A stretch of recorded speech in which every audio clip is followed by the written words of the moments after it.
पहले तो मैं 3:30 बजे उठती थी, मंत्र जाप करती थी, मेडिटेशन करती थी और फिर अपने जो मेरे क्लाइंट हैं उनकी हीलिंग करती थी। तो इतने ही करते करते सुबह 6 बज जाते थे। उसके बाद मैं अपने घर के जो कार्य होते हैं दैनिक दिनचर्या के, वो करती थी। लेकिन अभी मेरा शेड्यूल बदल गया है। जब से मैं वाणी जी का पाठ कर रही हूँ, दीक्षा के मार्ग पे चलने की कोशिश कर रही हूँ और श्री जी की कृपा से मेरी कोशिश थोड़ी थोड़ी दिन पर दिन बढ़ती चली जा रही है। उनकी कृपा है और ये सब चीज़ें उन्हीं की कृपा से हो रही हैं। ठीक है, तो मैं सुबह 3:30 बजे पहले की तरह ही उठती हूँ। उठने के बाद मैं घर में झाड़ू लगाती हूँ और सीधे से जाके नहाती हूँ। ठीक है, 1 गिलास पानी पी लेती हूँ पहले, क्योंकि हमें अपना फ्रेश भी होना होता है। तो पहले पानी पीकर मैं सबसे पहले नहाती हूँ, क्योंकि उसके बाद ही मैं किसी भी ग्रंथ को, किसी भी माला, पूजा, झोली जो भी होते सब कुछ बाद में छूती हूँ। पहले मैं नहाती हूँ और उसके बाद मैं फिर थोड़ा 10-15 मिनट, आधा घंटा हो जाता है, झाड़ू भी लग चुकी है, सफाई भी हो चुकी है, थोड़ी सी हल्की सी कर लेते हैं सुबह सुबह।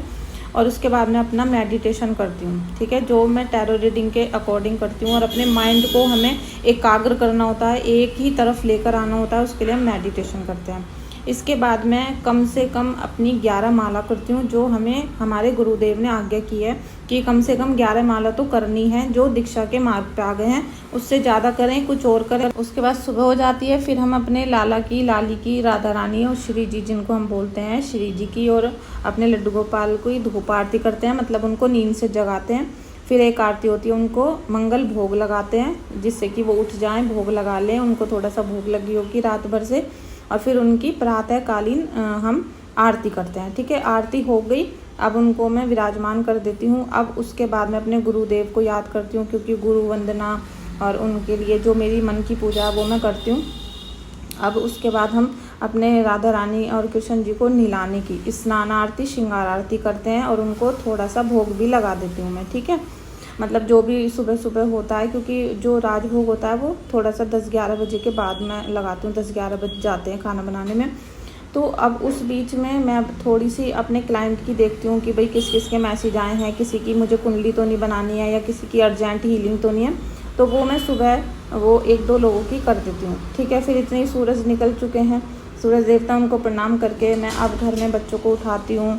थोड़ा सा उनके नाश्ता, चाय, किसी को दूध, किसी को कुछ करना होता है। ये सारे जो दिनचर्या हैं, बर्तन झाड़ू पोछा करती हूँ, क्योंकि बर्तन रात के भी हो जाते हैं। वो जब मैं 3 बजे से उठी हूँ तो वो सारे बर्तन भी हो जाते हैं थोड़े से, और पूजा पाठ के होते हैं, वो सब करके फिर मैं नाश्ता बनाना शुरू करती हूँ। ठीक है, फिर ऐसे करते करते 8 बज जाते हैं। तो फिर 8 बजे मैं करती हूँ अपना वाणी जी का।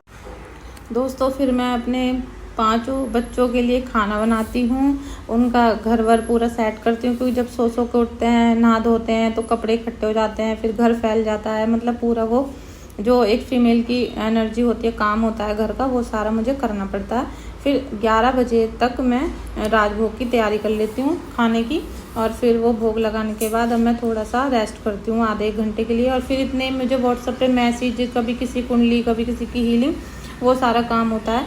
तो फिर मैं अब 11-12 बजे से शाम के 6 बजे तक अपने सभी क्लाइंट का ही काम करती रहती हूँ। तो मेरी दिनचर्या यही थी। आपकी दिनचर्या कैसी है, आप मुझे कमेंट करके बताना।